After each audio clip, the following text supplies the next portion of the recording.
नमस्कार, आप देख रहे हल्ला बोल। आपके साथ मैं हूं अंजना। ओम कश्यप। असदुद्दीन ओवैसी ने मुगलों और मुसलमानों पर नया ज्ञान दिया है। कहते हैं कि भारत के मुसलमानों का मुगलों से कोई रिश्ता नहीं है। ओवैसी यहीं नहीं रुके, बात समझ में आ जाती अगर रुक जाते, क्योंकि उन्होंने आगे ये पूछ लिया कि मुगलों की बीवियां कौन थी। मतलब ये कि उनका मकसद मुसलमानों का मुगलों से पल्ला झाड़ना नहीं, बल्कि हिंदुओं को भड़काना था। उधर बीजेपी ओवैसी को मुसलमानों का भस्मासुर बता रही है। ये रिपोर्ट देखिए, फिर चर्चा की शुरुआत करेंगे।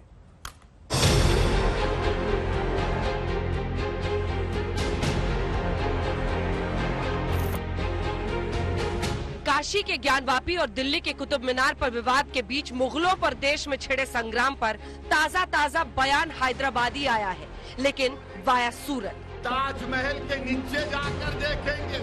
AIMIM के अध्यक्ष असदुद्दीन ओवैसी ने जब मुगलों पर ज्ञान की शुरुआत की तो सम्राट अशोक तक भी गए और मुगलों की पत्नियों पर भी।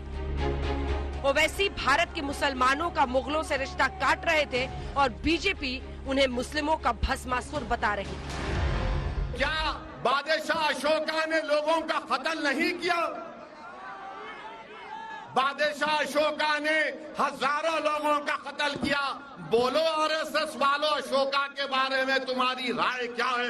ये जो भारत बना, अगर कोई संगी आपसे कहेगा, कोई अगर मुसलमानों का दुश्मन आपसे कहेगा कि आज मुगलों की वजह से ऐसा हो रहा, तो उनसे पूछना भारत कैसे बना। 50,000 साल पहले अफ्रीका से लोग भारत को आए थे। कितने साल पहले? 50,000 साल पहले। 40,000 साल पहले ईरान से किसान आए थे। 30,000 साल पहले स्टीप से लोग आए थे, स्टेप से लोग आए थे। इसके बाद लोग आते गए तो भारत बना। मगर बीजेपी को अगर कोई नजर नहीं आता, खाली मुगल नजर आता है इनको। भारत का मुसलमान किराएदार नहीं है, हिस्सेदार है। आप ले जाकर मुगलों से मिलाते हैं। अरे मुगलों से हमारा रिश्ता नहीं था। वो मुगल जितने बादशाह थे, उनकी बीवियां कौन थी? किससे शादी की थी उन्होंने? क्या उसका जिम्मेदार आप मुझे बनाएंगे? आप जाके पूछो औरंगजेब से, मुझे क्या करना है? ये मुस्लिमों के भस्मासुर हैं ओवैसी जी, और ये समाज के अंदर, बाकी समाजों के अंदर विद्वेष फैलाने की नापाक कोशिश लगातार करते रहते हैं। ये उन्होंने आज जो है ना, मातृशक्ति का अपमान किया है। और महिलाओं के सम्मान की बात आपको ओवैसी कभी करते नहीं मिलेंगे, महिलाओं के अधिकार की बात कभी करते नहीं मिलेंगे। लेकिन जब भी मातृशक्ति के अपमान की बात आए या मातृभूमि की अपमान की बात आए, वंदे मातरम की बात आए, ओवैसी बोलते मिलेंगे। ऐसा नहीं है कि ओवैसी के बयान पर तालियां बज रही हैं। चौतरफा हमला हो रहा है। वाराणसी न्यायालय में धार्मिक भावनाओं को भड़काने के आरोप पर AIMIM चीफ असदुद्दीन ओवैसी के खिलाफ मुकदमा दर्ज हुआ है। ऐसे मुल्क में बयानबाजियों के जरिए से, भाषणों के जरिए से नफरतों के बाजार को गर्म किया जा रहा है।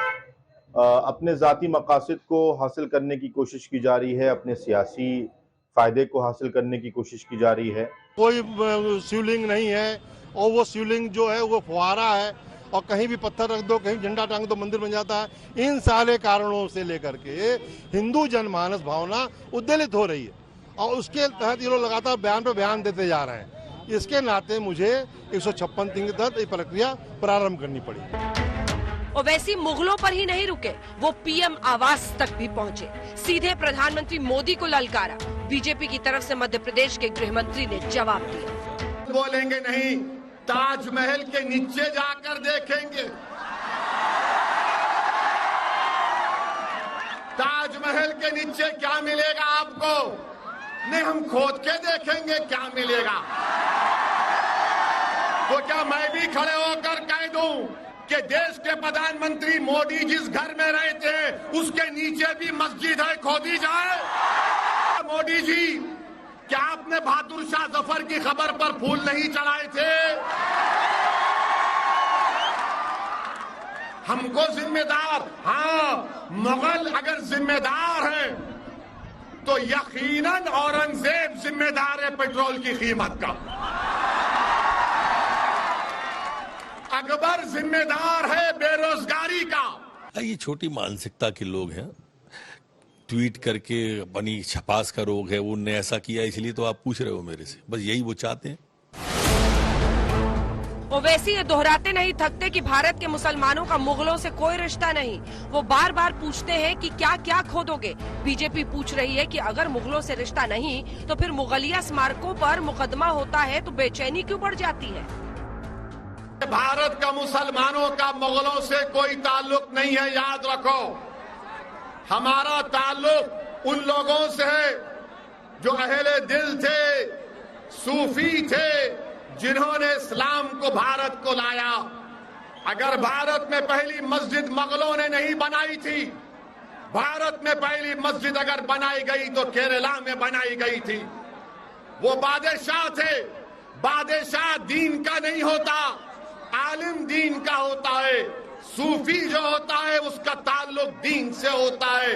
मगर बीजेपी मुगलों को मुसलमानों से जोड़कर कहती है नहीं, वो 600 साल पहले ऐसा हुआ था, 500 साल पहले ऐसा हुआ था, 450 साल पहले तोड़ी गई, अब हम उसमें खोद के देखेंगे।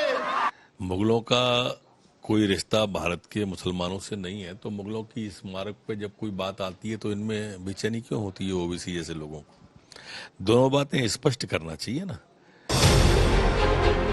देश में मंदिर मस्जिद पर छिड़े संग्राम के केंद्र में मुगल शासक और उनकी करतूतें हैं और बहस यही कि क्या मस्जिद के हक में बोलना मुगलों की तरफदारी है। और ओवैसी भारत के मुसलमानों का मुगलों से रिश्ता तोड़कर क्या साबित करने की कोशिश कर रहे हैं। आज तक ब्यूरो। तो सुन लिया आपने जो कुछ कहा गया है और जवाब में जो कहा गया है वो भी। गौरव भाटिया राष्ट्रीय प्रवक्ता भारतीय जनता पार्टी के हमारे साथ जुड़ रहे हैं। जुनैद हैरिस जो कि इस्लामिक स्कॉलर हैं यहाँ स्टूडियो में जुड़े हैं। बारिस पठान साहब प्रवक्ता एआईएम के। सूरज पाल अमूजी हमारे साथ करनी सेना का पक्ष रखने के लिए जुड़े हैं। मौलाना साजिद रशीदी साहब इस्लामिक स्कॉलर जुड़ गए। संगीत रागी जी राजनीतिक विश्लेषक हमारे साथ जुड़ गए। बारिस पठान जी आज आपके साथ शुरुआत करना चाहती हूं।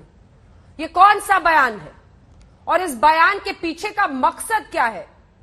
क्या कहने की कोशिश हो रही है कि किनसे शादी हुई थी मुगलों की?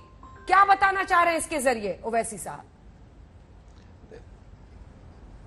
नहीं, देखिए अंजना जी, बयान ये है कि बार बार मुसलमानों को आप मुगलों के साथ जोड़ देते हो। आप बार बार ये कहते हो कि औरंगजेब रहमतुल्लाह अलैह की मजार पे क्यों चले गए, तो आपने जवाब दिया कि औरंगजेब रहमतुल्लाह अलैह की मजार पे जाना कोई असंवैधानिक है, रूल ऑफ लॉ के अगेंस्ट है, और वो तो एएसआई ने उसको प्रोटेक्टेड मॉन्यूमेंट घोषित कर दिया है। आप उसको बता दीजिए कि वहां नहीं जा सकते, कानून बना दीजिए, चलिए नहीं जाएंगे। हम ये भी बोलते हैं कि जब जिन्ना जिसने हमारे देश के टुकड़े कर दिए थे, उस जिन्ना की कब्र पे अडवाणी जी चले गए तो क्या हुआ? कोई हंगामा हुआ? बहादुर शाह जफर की कब्र पे चले गए तो क्या हुआ? कोई हंगामा हुआ? तो हम ही अगर वारिस पठान जी, जो मकसद बताने में आपको संकोच हो रहा है वो मैं आपके लिए डिकोड कर देती हूं। मकसद ये नहीं है कि मुस्लिमों का मुगलों से पल्ला झाड़ना है, मकसद ये है कि हिंदुओं को भड़काना है। आपको भी पता है कि किन हालात में, किन परिस्थितियों में कई हिंदू लड़कियों की शादी मुगलों से कराई गई थी। उस वक्त आप हिंदुओं को भड़काने के लिए ये बयान दे रहे हैं। अब मैं सीधा आपसे पूछ रही हूं, क्या यही मकसद नहीं था? नहीं, गलत बात है, गलत बात है। आपका इल्जाम टोटल बेबुनियाद और गलत है। अरे भड़का रहा कौन है हिंदुओं को? हिंदुओं तो खुद जा रहे हैं कोर्टों के अंदर। आपने आज नहीं देखा कुतुब मीनार के अंदर क्या हुआ? अंजना जी, क्यों उस बात को आप छुपा रहे हो? कुतुब मीनार के अंदर एएसआई ने आज रिपोर्ट दाखिल किया कि आप वहां पे पूजा नहीं कर सकते। 800 साल से तो आपने पूजा नहीं करी थी। ये एक प्रोटेक्टेड मॉन्यूमेंट है, यूनेस्को ने उसको हेरिटेज डिक्लेयर किया है। अच्छा ठीक है, आप समझाइए। नहीं कर सकते। अचानक ये लोग जा रहे हैं वहां पे। अभी घूमेंगे सर, आपके साथ घूमेंगे, लाल किला भी जाएंगे, कुतुब मीनार भी जाएंगे, ज्ञानवापी भी जाएंगे। वापस मेरे सवाल पर आइए। मेरा सवाल आपसे ये है कि जब वो कहते हैं कि मुगलों की बीवियां कौन थी, तो क्या मकसद है इस लाइन के पीछे? क्या कहना चाह रहे हैं? नहीं तो कौन थी मुगलों की बीवियां? चलिए बताइए आप बताइए। नॉन मुस्लिम भी होती उनकी बीवियां, तो उनके बारे में क्यों नहीं बोलता कोई कुछ? बताइए क्यों नहीं बोले? अरे मुगलों की बीवियों की बात करेंगे, आप हमको मुगलों से बार बार ज्वाइन कर देंगे। आप हमको मुगलों से बार बार ज्वाइन करेंगे। हमको मैं चौथी बार पूछ रही हूँ सर। बाकी मेहमानों से मैं पूछकर पूरे 1 घंटे आज आपसे ये सवाल करती रहूंगी जब तक आप जवाब नहीं देंगे। मुगलों की बीवियां कौन थी जब ये वो कह रहे जी, थे? मैं उनका आपको जवाब मकसद दे क्या रहा हूँ। था? मुगलों की बीवियां कौन थी? कौन थी सर? कौन थी जब मुगलों की बीवी? कौन नहीं, थी? मकसद क्या था मुगलों के? उस टाइम राजपूत की औरतों से शादी की अकबर बादशाह साहब ने। आज अकबर बादशाह जो थे उन्होंने राजपूत की जो लड़की थी उससे शादी की थी, जोधाबाई थी, तो क्या गलत था? लेकिन आप लोग ने आके हिस्ट्री को ही खत्म करने की कोशिश करी। हिस्ट्री को मिटा नहीं सकते। अगर अकबर बादशाह की बीवी अगर राजपूत थी तो राजपूत थी, उसका क्या गलत है? लेकिन आपने शुरू किया ना ये लव जिहाद वाला टॉपिक। कौन लाया? मुसलमान गौरव भाटिया जी जवाब नहीं दीजिए। लाए, आप लोग ने शुरू उसके किया। बाद मैं अबू साहब आपका नहीं आपके बोल रहा पास आ हूं जी। ये जो ये विश्व हिंदू परिषद आरएसएस वाले हैं, ये लोगों ने शुरू किया सब ये। ठीक है गौरव भाटिया जी।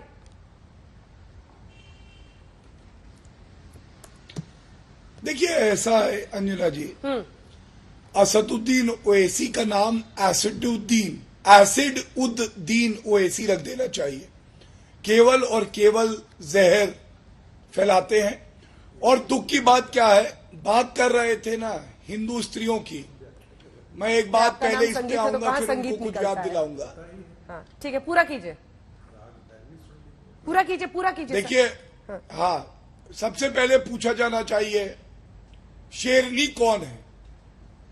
शेरनी वो है जो अपनी पवित्रता को बचाने के लिए जौहर कुंड में कूद जाती है, अपना बलिदान दे देती है, जिसके लिए कहा गया। और ये लाइनें मैं पढ़ना चाहूंगा, प्रसिद्ध कवि हैं उनकी है।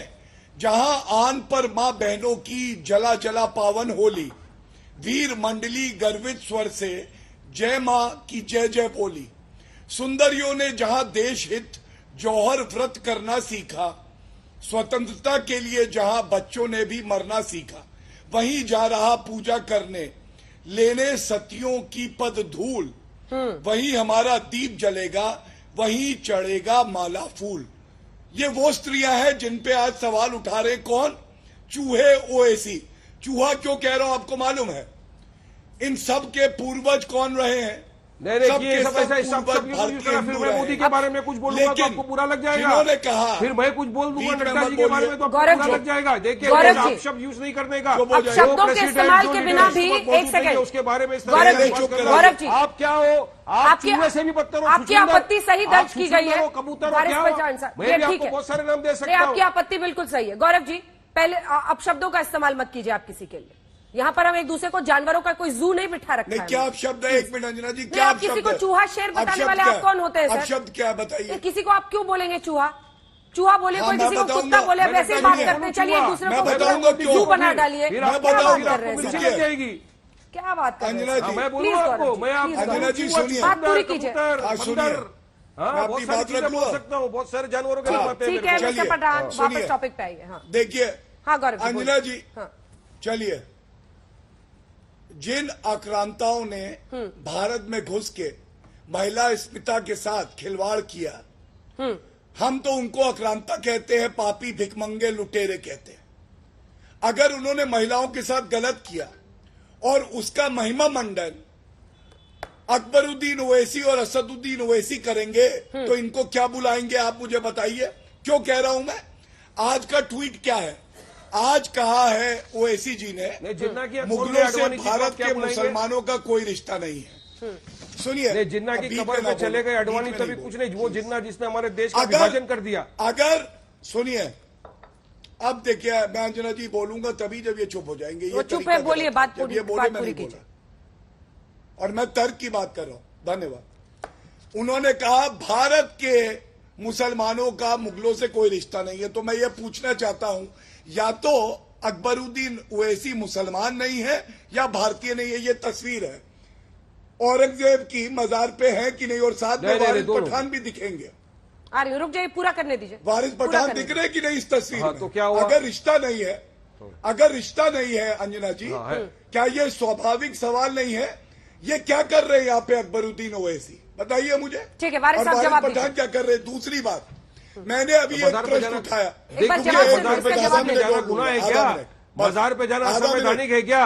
अरे हम तो जहां भी कब्र देखते हैं, नहीं, दरगाह देखते हैं तो हमको असदुद्दीन- बोल देते हैं अस्सलाम वालेकुम अलर कबूर, हम फातिहा असदुद्दीन पढ़ते हैं तो ओवैसी क्या कोई को गुनाह करते हैं क्या? कुछ लोग मजार कह पे रहे जाना, मुगल से रिश्ता किसी नहीं की है। दरगाह पे जाना आप कोई ऐसा गुनाह नहीं पुकारे। है। और ये तो प्रत्येक ठीक है, पड़ों में रुक मोदी जाइए। को बोलो कानून बना तो नहीं जाएंगे वहाँ, ठीक है। कानून बना तो गौरव भाटिया नहीं जाएंगे अरे कल से वहाँ रिश्ते पे। पर सफाई आप ही मगर दे आप रहे हैं जिन्ना ना। का क्यों जवाब एक नहीं सेकंड, दे रहे? मिस्टर मुझे बताओ ना, पठान, आडवाणी जी रिश्ते- एक जिन्ना की सेकंड, कब्र पे गए तो क्यों पठान साहब, आपको तकलीफ नहीं हुई? पठान साहब, उसके बाद बीजेपी में उनका क्या हुआ ये भी दुनिया देख रही है। लेकिन ये समझिए ना कि वारिस पठान साहब ये रिश्ते की बात खुद ही करने आए ना, वो खुद ही कह रहे हैं कि मुगलों से कोई लेना देना नहीं आज के मुसलमानों का, तो फिर अकबरुद्दीन साहब क्यों गए?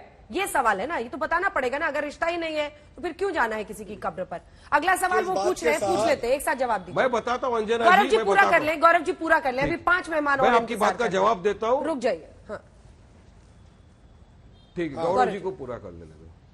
देखिए मेरा दूसरा सवाल ये है, अगर आज असदुद्दीन ओवैसी इनके पार्टी के तो चीफ है ना अंजना जी, उनके वक्तव्य से ऊपर तो वारिस पठान नहीं बोल सकते। क्या अकबरुद्दीन ओवैसी और उत्तर प्रदेश चुनाव में असदुद्दीन ओवैसी ने यह बात नहीं कही कि हमने 800 साल भारत पे हुकूमत करी है, अगर मुगलों से इनका कोई रिश्ता नहीं, अगर जो आक्रांता मुसलमान थे कोई रिश्ता नहीं, जिन्होंने हिंदू महिलाओं के साथ गलत करने की कोशिश करी, तो मैं पूछना चाहता हूं फिर ये कैसे कह देते कि 800 साल हमने हुकूमत करी? या तो रिश्ता है या नहीं है, दोगलापन कैसा है ये, इसका उत्तर दे दे। मैं अभी बयान चला दूंगा, आप कहेंगे ये देखिए। अच्छा, अब जवाब दे रहा हूँ, जवाब सुन लीजिए। ये लीजिए, अब जवाब, ये अब अकबरुद्दीन जवाब सुनो, अब जवाब सुनो, आप जवाब सुनिए अंजना जी। पहले तो क्वेश्चन नंबर 1 है कि वहां गए क्यों थे। अब आप एक पक्ष दिखा रहे हो, वहां गए थे। सुनिए गौरव भाटिया, हम गए थे औरंगाबाद, मैं भी था साथ में अकबर ओवैसी साहब के। हम वहां एक स्कूल की नींव रखने गए थे। अकबर ओवैसी साहब की 11 स्कूलें चल रही है हैदराबाद में, जिसमें 25,000 बच्चे तालीम लेते हैं मुफ्त में, वो भी हिंदू मुस्लिम सिख ईसाई हमारे सब भाइयों के बच्चे, और हाईटेक स्कूल है। उस स्कूल का वैसा नींव के रखने गए थे हम वहां पे औरंगाबाद में। वो आप नहीं बताओगे, वो प्रशंसा आपके मुंह से नहीं निकलेगा गौरव भाटिया।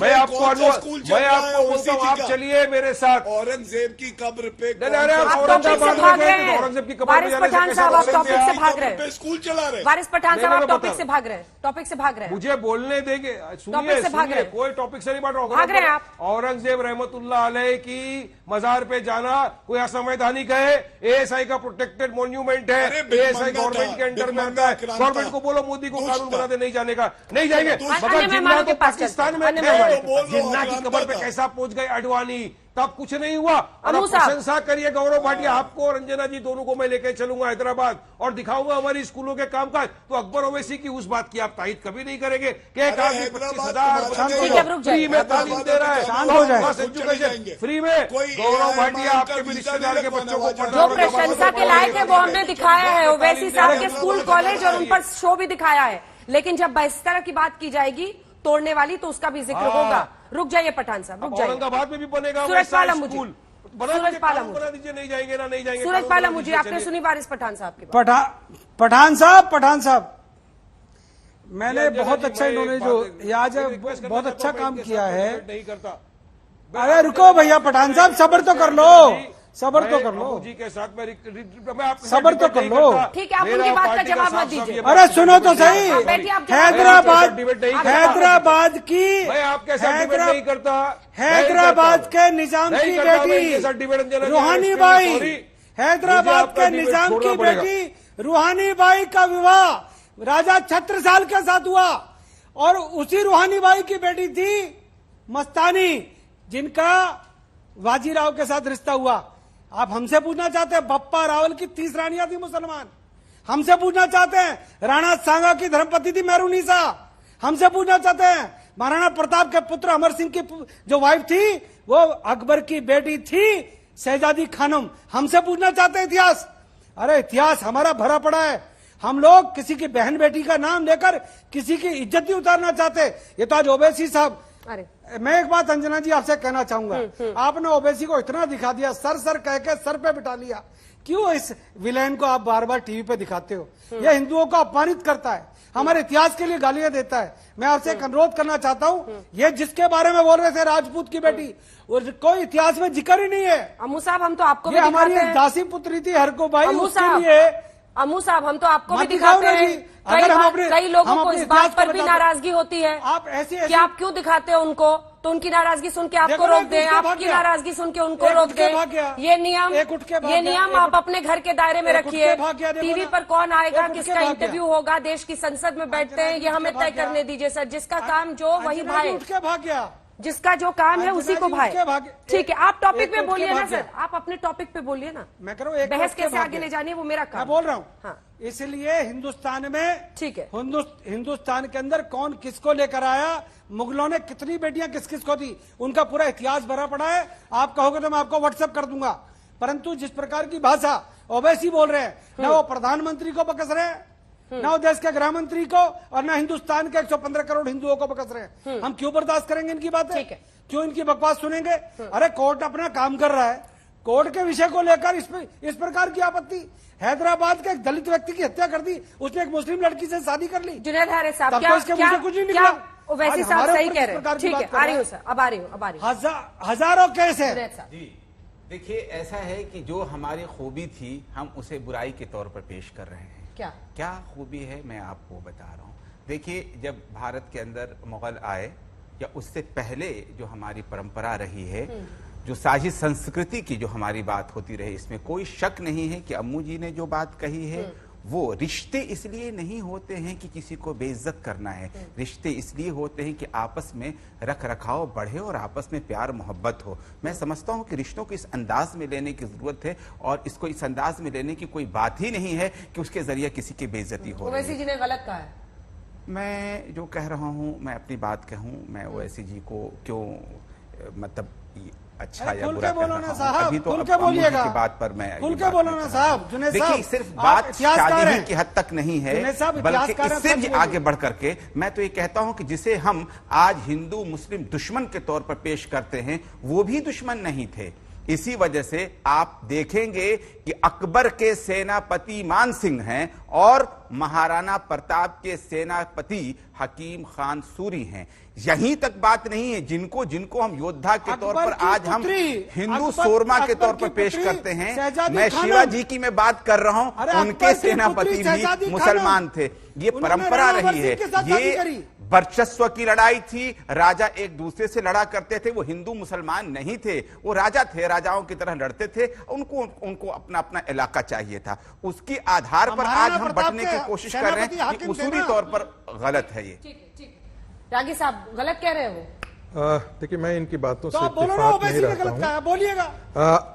पम्मू जी, अम्मू जी, जरा 2 मिनट के लिए हमें भी बात कर लेने हाँ, दीजिए। बोलिए। मैं इनकी बातों से, इनके इतिहास के विश्लेषण से मैं बिल्कुल सहमत नहीं हूं। मैं इस आधार पर कह रहा हूं क्योंकि ये जो साझी संस्कृति और साझी विरासत की बात ही अपने आप में बहुत बड़ा बढ़ता था शादी करने। नहीं, सुनिए। अरे यदि प्यार जहां मुगल गए, वहां जिन रास्तों से गए, उन्होंने सारे मंदिरों को ध्वस्त कर दिया। आपको साउथ इंडिया में, प्लीज आप धैर्य रखिए, साउथ इंडिया में आपको बड़े बड़े मंदिर दिखते हैं ना, दिखते हैं। नॉर्थ इंडिया में क्या बड़े मंदिर नहीं थे, शिल्पकला नहीं थी? सारे उन मंदिरों को जिन्हें हम तो मलेच्ची ही कहते हैं, क्योंकि उनमें असभ्यता की वो पराकाष्ठा पर थे। वो आए और अपनी बर्बरता से, हमें क्यों पढ़ने की जरूरत है? डिस्कवरी ऑफ इंडिया पढ़ लीजिए नेहरू। इस्लाम के आने से पहले इस प्रकार की चीजें होती नहीं थी, धर्मस्थलों को इस प्रकार से तोड़ा नहीं जाता था। चूंकि इस्लाम के अंदर दूसरे धर्मों के लिए कोई जगह नहीं है। शुरुआत में जब मक्का से ही इसकी शुरुआत हुई थी, सीरिया, जॉर्डन, सदर्न स्पेन, आप पूरा का पूरा जिसको हम सेंट्रल एशिया कहें, जहां जहां इस्लाम गया, सारे मंदिरों में जितने पूजा स्थल थे, जितने पैगन्स थे, उन सबों को ध्वस्त किया। भारत के अंदर भी उन्होंने वही काम किया था। ज्ञानव्यापी उसी की मिसाल है, अयोध्या उसी की तस्वीर है, मथुरा उसी की तस्वीर है, और एक नहीं, ऐसे हजारों मंदिरों को ध्वस्त किया। और सुन लीजिए, इस पर भी आप कहते हैं कि गंगा जमुनी सरजी। अरे आप जहां जाके ज्ञानवापी है, वहां आपको शिवलिंग दिखाई देता था और आप उस पर कुल्ला करते थे, आप उसमें पैर धोते थे। ये आपकी नैतिकता है। और आप हिंदुओं से कहते हैं कि आप उनकी आस्था का सम्मान करें, आप दूसरे की आस्था का सम्मान नहीं करते हैं। आप रोज 5 बार नमाज में कहते हैं कि हमारा पैगंबर के अतिरिक्त और कोई पूजने लायक ही नहीं है। तो यहीं से कट्टरता, यहीं से जो हिंसा की भावना है, दूसरे धर्म के प्रति घृणा की भावना यहीं से पैदा होती है। साजिद रशीदी जी। सवाल यही है कि क्या क्या मुगलों ने, वो कह रहे हैं कि मुगलों ने पूरे मंदिर जो उत्तर भारत में थे जगह जगह पर तोड़े। मुगलों से कोई रिश्ता नहीं है, लेकिन जब किसी स्मारक पर इस तरह से बहस हो तो उस मस्जिद के पक्ष में चला जाना जो इन्हीं मुगलों ने बनाया, मंदिर तोड़कर, जो दावा है हिंदू पक्ष का। क्यों? अंजना जी 10 सेकंड, ये कहते हैं कि हमारा मुगलों से लेना देना नहीं, लेकिन मुगलों के जितने कुकर्म है, एक बात तो ये है, उन सबके साथ वो, ठीक है, जवाब सुनिए। एक बात तो ये है, संजीत रागी जी सुन लीजिए, सुनिए, देखिए ये बात सत्य है कि मुगलों से हमारा कोई रिश्ता नहीं है, इसमें कोई दो राय नहीं है, ये सच्चाई है। दूसरी बात, अगर मुगल आक्रांता थे, उन्होंने मंदिर तोड़कर मस्जिद बनाई, तो आज के वक्त में जब बाबरी मस्जिद को दिन दहाड़े इन्होंने तोड़ दिया, तो क्या आप इनको आक्रांता नहीं कहेंगे? बिल्कुल नहीं। आज दिन दहाड़े जब ये कहते हैं कि बाबा मिल गए और कोर्ट को न मानते हुए, कुछ गलत नहीं हुआ। सुनिए भाई, कुछ गलत नहीं हुआ। 1947 के बाद हो जाना चाहिए था। ये लिंचिंग शुरू कर दिया जितनी मस्जिदें अंजना जी, ये तो ठीक नहीं है, खड़ा किया गया, अंजना जी ये ठीक नहीं है। मुस्लिम अंजना जी मुझे अपनी बात पूरी करने दीजिए, ये गलत बात है। दीजिए रशीदी साहब। अरे ये कैसे कर सकते हैं? मुझे गलत बात कर सकते हैं, बाहर से कहते हैं, आप बोलिए, आपका टाइम मिलेगा। सुनिए, कोई सलारा दूसरे मैं ये कहना चाहता हूँ, ठीक है रागी जी, हाँ, अरे सुनिए भाई साहब, दूसरे मैं ये कहना चाहता हूँ, हाँ। बाबरी मस्जिद का जब फैसला दिया कोर्ट ने, तो उसके बाद में प्राइम मिनिस्टर का एक बयान आया था। उन्होंने कहा था कि इस फैसले से कुछ लोगों के दिलों में तलखियां होंगी, कुछ कटुरता होगी। मैं ये कहता हूं कि उन सबको भुलाकर आगे बढ़ो। क्या उस प्राइम मिनिस्टर के उस बयान को ये लोग इंडोर्स करते हैं कि नहीं, मानते हैं कि नहीं? मोहन भागवत जी ने भी यही बात कही थी कि हमने बाबरी मस्जिद को किसी कारणों की वजह से हम उसके साथ थे, अब किसी मस्जिद के मामले में हम साथ नहीं रहेंगे। क्या उसकी बात को ये मानते हैं कि नहीं मानते हैं? दूसरी मैं फिर कहता हूं, अगर किसी वजह से मुगलों ने, आक्रांताओं ने मंदिरों को तोड़ा, तो उसमें साजिद रशीदी का क्या कसूर है? उसमें साजिद रशीदी का क्या कसूर है? इन्होंने आज मेरी जो लिंचिंग हो रही है, आज मुसलमान को जो गाय के नाम पर मारा जा रहा है, आज मुसलमान को जय श्री राम के नाम पर मारा जा रहा है, तो इसमें मेरी क्या गलती है? मुझे बताइए ना, मेरी क्या गलती है इसमें? आज मुझे मुगलों के साथ जोड़कर मेरी लिंचिंग की जा रही है, क्यों की जा रही है भाई? मैं तो नहीं मानता मुगलों को, पूरे देश में मैं तो नहीं मानता मुगलों को। और जो ये बात स्मारक के साथ जोड़ने की है, इनको कैसे आपने पीएफआई से जोड़ दिया? हर मुस्लिम को देश में आप पीएफआई से जोड़ देंगे? मैं ऐसा इसलिए कह रहा हूँ कि क्यों कह रहे हैं? सवाल नहीं किया है, ये सवाल आरिफ मोहम्मद खान ने देवबंद से किया है। नहीं, अब आप रिपीट कर रहे हैं रशीदी साहब, आप रिपीट कर रहे हैं। 30 सेकंड में पूरी कर रहा हूँ। कौन सी शिक्षा देते हैं? क्या ये देते नहीं है? गौरव जी जवाब दीजिए। 30 सेकंड में पूरा कर रहा हूँ अंजना जी, क्या शिक्षा नहीं देते? हाँ गौरव जी, अंजना जी मैं 30 सेकंड में पूरा कर रहा हूँ। रशीदी जी पूरा कीजिए ना, अब आप रिपीट कर रहे हैं एक ही बात। अंजना जी मैं 30 सेकंड में पूरी कर रहा हूँ। पीएम ने क्या बोला ये आपने 5 बार सुना दिया। हाँ 30 सेकंड में कर रहा हूँ। देखिए ये जो सुनिए ये जो कह रहे हैं कि स्मारक से क्यों जोड़ा जाता है, एक बात याद रखिए, मस्जिद स्मारक नहीं है, मस्जिद हमारी मान्यता है, हमारी आस्था है, तो हमारे धर्म का हिस्सा मंदिर है। भी हमारी आस्था मुगलों ने अगर उसको बनाया है तो मस्जिद बनने के बाद किसी के बाप की जागीर नहीं होती। मस्जिद की प्राण प्रतिष्ठा जो मस्जिद बनाता है उसके बाप की जागीर नहीं है। वो किसी भी चीज के लिए मस्जिद बनने के बाद वक्फ अल्लाह होती है, और उसको किसी मुसलमान के साथ जोड़ना, ये किसी बादशाहों के साथ जोड़ना ठीक नहीं है। मस्जिद बन गई, बात खत्म। अब वो अल्लाह के लिए है, हर मुसलमान उसमें नमाज पढ़ सकता है, हर मुसलमान उसमें जा सकता है, स्मारक नहीं है मस्जिद। बात बात पे जो मुझे सिखाता है या दर्शकों को बताता है कि आस्था से देश नहीं चलता, संविधान से चलता है, आज वही आस्था की दुहाई दे रहा है रशीदी साहब। ये तो आप लोगों के तर्कों की सीमा है, वहीं पर जाते हैं और रिबाउंस करते हुए अपनी तरफ तुरंत आप वही कार्ड खेल देते हैं। गौरव भाटिया को बताऊं, नहीं लगाव तो सबको है, मंदिरों से भी हिंदुओं को लगाव है, दोनों पक्षों का वही है मामला। और बाबा मिल गए, लेकिन एक तरफ आप संविधान की दुहाई देते हैं, अंजना जी बाबा मिल गए, एक तरफ आप संविधान की दुहाई, ये अंजना जी बाबा मिल गए, ये शिवलिंग है, कोर्ट तय करेगा, और फिर आप मजाक नहीं उड़ा पाएंगे। जो आज आप मजाक उड़ाने का, शिवलिंग है, इसको क्या कहेंगे आप? ये तो अब उनकी आस्था है, वो सामने रख रहे हैं, पर ऐसा थोड़ी है कि दावा कर रहे हैं, कोर्ट के रास्ते से ही जा रहे हैं ना। मेरी भी आस्था है, हाँ मेरी भी आस्था है, पर आप बार बार कहते हैं ना संविधान से चलेगा, इसलिए आपको याद दिलाया।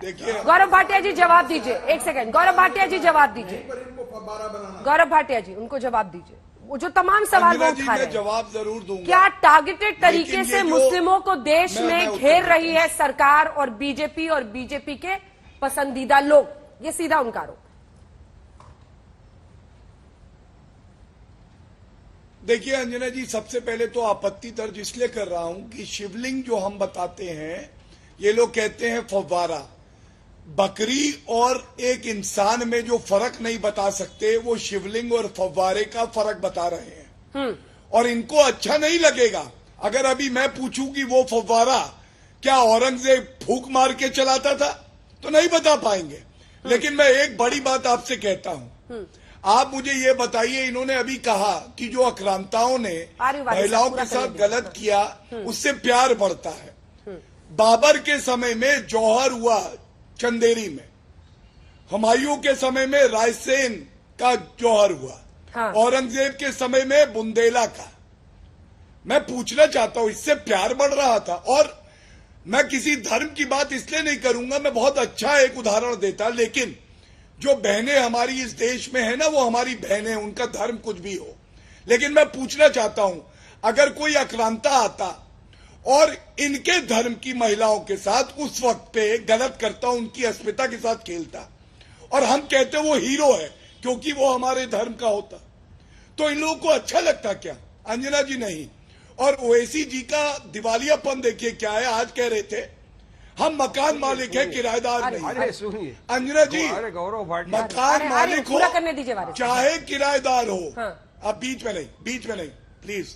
देखिए, मकान मालिक हो चाहे किराएदार भी हो, वो अपने घर को कभी नष्ट नहीं करता, क्षति नहीं पहुंचाता। ये लोग दीमक है, दीमक जहां रहता है उसी को खा जाता है। वैसे ही ये ऐसे बयान देके सांप्रदायिक सौहार्द बिगाड़ देते हैं। और मैं एक बात बस अंत करूंगा, ये जो आप चाहते हैं ना कि हिंदू सेक्युलर रहे और आप मस्कुलर रहे, ये चलने वाला नहीं है। अगर आप गलत बयानी करेंगे तो ईंट का जवाब पत्थर से दिया जाएगा, वो भी कानून का सहारा लेके। ये याद कर ले। हाँ देखिए, थ्रेट, धमकाना। अच्छा, धमकी विपकर बिगड़ तक ये गीदड़ भपके उससे डरते रहे। अब जवाब सुनिए अंजना जी, मैं बताना चाहता हूँ, आपका सवाल था कि हिंदुओं को कौन भड़का रहा है। मैं अब जवाब देता हूँ, सुनिए गौरव भाटिया, आप जैसे प्रवक्ता, भाजपा के लोग और विश्व हिंदू परिषद के लोग भड़काते कैसे? सुनिए जवाब कैसे। जब 10:30 बजे वहां पर, जब 10:30 बजे होता है, गौरव जी उनको बोलने दीजिए। एक एनवलप आपके बीच में नहीं बोला उन्होंने, जवाब सुनिए सर प्लीज। सुनिए वारिस साहब सुनिए, जब वहां पे सर्वे चल रहा होता है, बाहर भाग के आ जाते हैं एक जन, और एनवलप के अंदर जो सील चीज कोर्ट में देनी होती है, पब्लिक को लाके बोल देते हैं हमारे हिंदू भाइयों को कि वहां पे बाबा मिल गए, जबकि वहां पे फाउंटेन था। इस तरह से भड़काया जाता है। जब कुतुब मीनार के अंदर 800 साल से पूजा नहीं होती, आप जाके जब याचिका डालते हो, कहते हो कि हमको पूजा की अनुमति दो, जब जाके आपको समझ में आता है हिंदुओं को भड़काया जाता है कि आप नहीं कर सकते पूजा वहां पर। ये इस तरह से होता है कि कौन भड़का रहा है हिंदू भाई बहनों को। गौरव भाटिया आप बोल रहे थे, मैं खामोशी के साथ सुनाना। देखिए अंजना जी, ऐसा ही होता है। जवाब सुन लीजिए गौरव जी, गौरव जी जवाब सुनिए, गौरव जी जवाब सुनिए प्लीज। गौरव जी, सच सुनने से इनको गौरव जी प्लीज जवाब सुनने से डर लगता है। ऐसा भड़काया जाता है हमारे हिंदू भाई बहनों को, उनकी आस्थाओं के साथ खिलवाड़ किया जाता है। कैसा कि जाके बोला जाता है नहीं बाबा मिल गए, जबकि फाउंटेन होता है। कुतुब मीनार में 800 साल से पूजा नहीं करते, याचिकाएं डाल के बोलते हैं कि आपको पूजा की इजाजत दो। एएसआई फटकार लगाता है, एएसआई कानून दिखाता है 1958 का, एएमएसा जो इजाजत नहीं देता। गौरव जी, भाई बहनों को बोलने का नहीं, वहां जाओ पूजा करो। जो चीज में ये देखिए अंजना जी, खामोश करने का फेडरल डाउन छुपाने के लिए नहीं है। अरे तो अकाली दल क्या है? हाँ, अकाली दल क्या था, शिवसेना क्या था, जिसके साथ आप मर रहे थे सत्ता में आने को, तड़प रहे थे सत्ता में आने के लिए। आप शिवसेना के, अकाली दल के तड़प रहे थे, आपकी आत्मा तड़प रही थी उनके साथ में सत्ता में बैठने को। अरे खामोश बैठो, जवाब सुनो। सच सुनने की ताकत नहीं है, कान बंद करो। मगर दुनिया को सच सुनना है, वारिस पठान बैठ के सच सुनाएगा।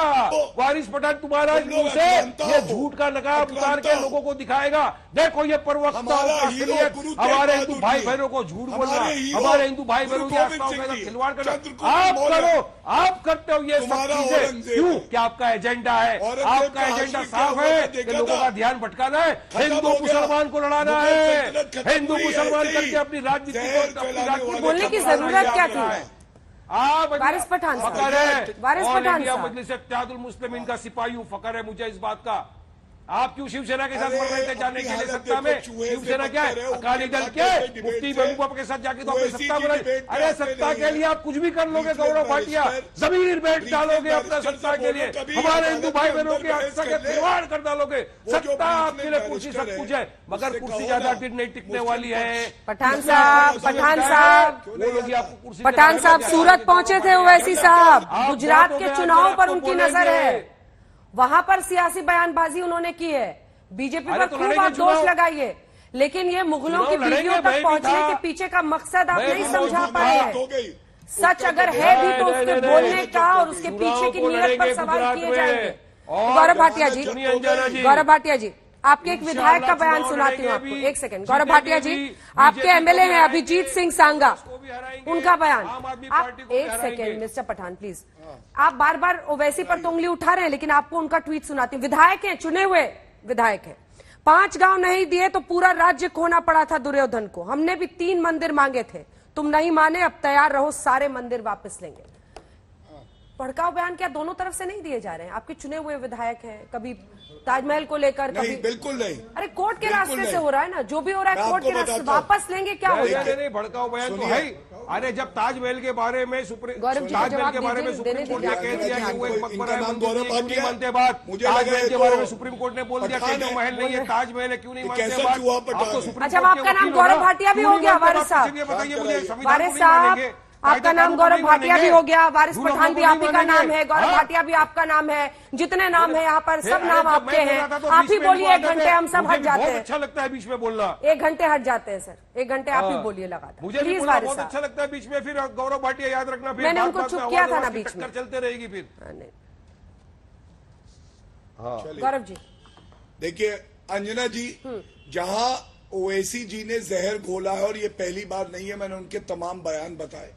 जो विधायक ने कहा है, मैं अपनी पार्टी का राष्ट्र प्रवक्ता हूं, मैं 1 बार नहीं 10 बार आज तक पे 2 बड़ी बातें कहता हूं। पहली बात, सारे मंदिर जो कि आक्रांताओं ने कब्जा किया, कानून का रास्ता अपना के वापस आने चाहिए, यही संवैधानिक है। और दूसरी बात, जो न्यायालय तय करेगा वो माना जाएगा। जैसे ताज पे फैसला आया, मैं आपके कार्यक्रम में था, भाजपा ने एक ही लाइन ली, जो न्यायालय कहेगा वही होगा। लेकिन ओवैसी जी ने जब राम मंदिर का फैसला आया तो उन्होंने कहा कि सर्वोच्च न्यायालय गलत कर रहा है। वंस अ मस्जिद ऑलवेज अ मस्जिद, जहां पे बाबरी मस्जिद थी वो बाबरी मस्जिद रहेगी, ये भड़काऊ नहीं था। और मैं केवल एक बात कह के अंत कर दूंगा, अल्लाह का घर है, कयामत तक मस्जिद रहेगी। अंजना जी सुनिए, चुप। कैसा करेंगे? आपने तो बाबरी मस्जिद के वक्त कह दिया था ना सुप्रीम कोर्ट ने, मैं केवल ये पूछना चाहता हूँ, 47 तक का टच नहीं कर सकते, क्यों लेकर क्यों लाए मथुरा को? चलिए मैं उत्तर भी दूंगा, इनसे एक सवाल भी पूछ लूंगा। वारिस भैया, एक सवाल है आपके लिए, सुनो और उत्तर दो, ठीक है? ये सवाल का उत्तर देना, जनता देख रही है। असदुद्दीन ओवैसी जो आपसे बड़े नेता हैं, आपकी पार्टी के, वैसे छोटे नेता लेकिन आपकी पार्टी के बड़े नेता, उन्होंने कहा हमने 800 साल इस देश पे हुकूमत करी है।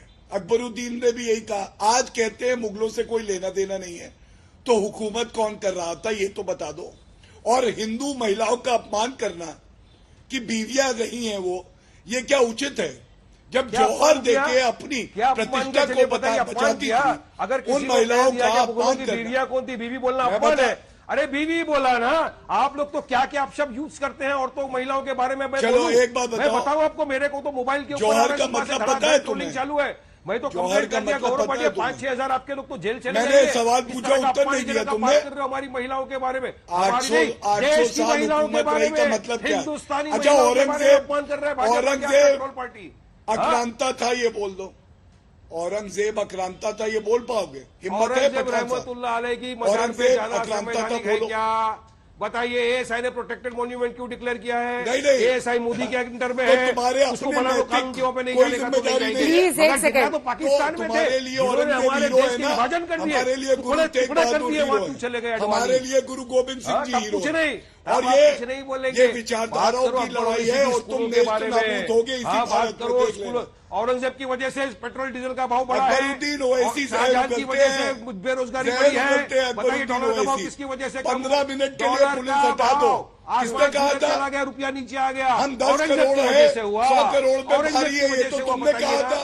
किसकी वजह से ये हुआ? तो तुमने कहा मोदी था। के बारे में तो कुछ तुमने बोलिए। औरंगजेब की आत्मा तो है, औरंगजेब की आत्मा तो तुमने आ रखी है, तुमने तो खुद बोला था हम 10 करोड़ है, 100 करोड़ पे भारी है, बोला था कि नहीं?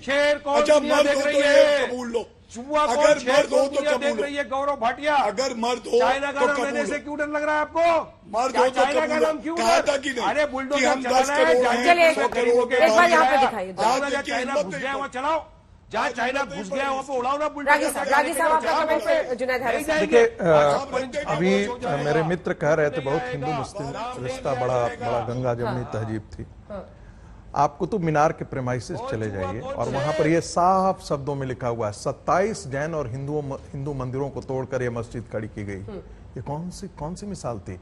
और इतने वर्षों में किसी भी मुस्लिम समुदाय से कोई भी नेता उठ करके नहीं कहा हुआ और कहा कि ये हिंदू भावनाओं का सम्मान करते हुए इस मस्जिद को तोड़ दी जानी चाहिए और यहाँ पर जो है वो मंदिर का निर्माण किया जाना चाहिए, क्योंकि ये मंदिरों को तोड़ करके किया गया। जो बात भाटिया जी कह रहे थे, ये तो सर सैयद ने कहा था भाई, हम वो थे जिनके हमने 800 साल राज किया है। 1887 में उनका जो लखनऊ का जो भाषण है, मेरठ का जो भाषण है, उसको जरा पढ़ लीजिए। हम वो कौम है जिनकी तलवारें से रूहें कांपती थी, ये सर सैयद के भाषण है। उसमें उन्होंने 2 नेशन थियरी का भी जिक्र किया है। फिर आप कहते हैं साहब कि हम गंगा जमुनी तहजीब, कौन सी गंगा जमुनी तहजीब? गंगा जमुनी तहजीब तब होती जब यहाँ के देश के लोगों का बलात् धर्म परिवर्तन नहीं किया जाता, यहाँ पर लोगों को, महिलाओं को जौहर के लिए मजबूर नहीं किया जाता। ये जो घूंघट की प्रथा आई है इस देश में, औरंगजेब अपनी बेटी को 7 पर्दों में रखता था, ये मानसिकता इस देश में खड़ी नहीं होती। यह एक उदार समाज था, यह कोई दकियानूस मध्य एशिया का समाज नहीं था जो मरुस्थल से और जो मरुस्थल से निकला हुआ हो, जो झाड़ियों के ये से निकला हुआ हो। ये एक सभ्य समाज था। कभी रविन्द्रनाथ टैगोर को पढ़िए, हम क्यों आक्रांता नहीं बने? क्योंकि हम सर्वसंपन्न थे, हमारे पास सुविधाएं थी, वी वेर प्रॉस्पेरस, हम अकाल और नंगे नहीं थे। जवाब दीजिए हैरिस। देखिए बहुत बेसिक चीजें आ रही हैं और कई चीजें हैं। अब मैं किस पर बात करूं ये सवाल है, लेकिन मैं कुछ बातों को मैं कहना जरूरी समझ रहा हूं कि हमारे यहाँ जो आइडियल पर्सनालिटीज हुआ करती हैं वो बादशाह राजा नहीं होते हैं, बल्कि प्रॉफिट मोहम्मद और उनके कंपेनियंस हैं। और उसूली तौर पर मैं एक चीज़ ये बताना ज़रूरी समझ रहा हूँ कि सेकंड कैलिफ जब यरूशलेम फतह हुआ और वहाँ पर गए तो वहाँ पर समझौते के लिए एक चर्च, वहाँ पर क्रिश्चियंस के साथ जब समझौता हो रहा था तो उन्होंने क्या कहा था? दर्शकों को बता देंगे कि प्रॉफिट ने मक्का विजय के पश्चात 360 पैगन्स के टेम्पल्स को क्यों ध्वस्त किया था? सीरिया में उन्होंने क्या किया? जॉर्डन में क्या किया? पूरे जो सेंट्रल एशिया है वहां पर तलवार के बल पर गए या नहीं? सदर्न स्पेन में वहां की चीजों को तोड़ा या नहीं तोड़ा? अगर इस्लाम को स्पिरिचुअल से गया है क्या? अगर इस्लाम तलवार के बल पर फैला है। अगर क्षमता हो तो सुन लीजिएगा, अगर हमारी पूरी क्षमता है, अगर इतनी क्षमता हो तो चुप रहिए और सुन लीजिए। अब क्षमता हो तो सुन लीजिए। आपने सबसे पहले जो फतेह मक्का का जिक्र किया, आपको मालूम है फतेह मक्का क्यों हुआ था? वो नॉन मुस्लिम्स को सपोर्ट करने में। मैं हिस्ट्री बता दे रहा हूं कि सुलह हुदैबिया है और सुलह हुदैबिया में यह तय पाया था कि जो चाहे प्रॉफिट मोहम्मद का साथी बन जाए और जो चाहे मक्का के लोगों का साथी बन जाए। तो नॉन मुस्लिम में से बनु खुजा एक कबीला है जिसके सरदार थे नॉन मुस्लिम बुदैल बिन वर्का। बताना क्या चाह रहे हैं? मैं बताना ये चाह रहा हूं, ये गलत बोल रहे हैं। सही हिस्ट्री 2 बार डिक्लेयर किया है कि मुझे मान लिया जाए, नबी मान लिया जाए। कोई आपको मदीना में तैयार नहीं था उनको प्रॉफिट मानने के लिए। इजाजत देते। असदुद्दीन ओवैसी ने मुगलों पर दिया ज्ञान और उस ज्ञान पर अब छिड़ गया है विवाद। इसी पर आप देख रहे थे हल्ला बोल में बहस। देखते रहिए।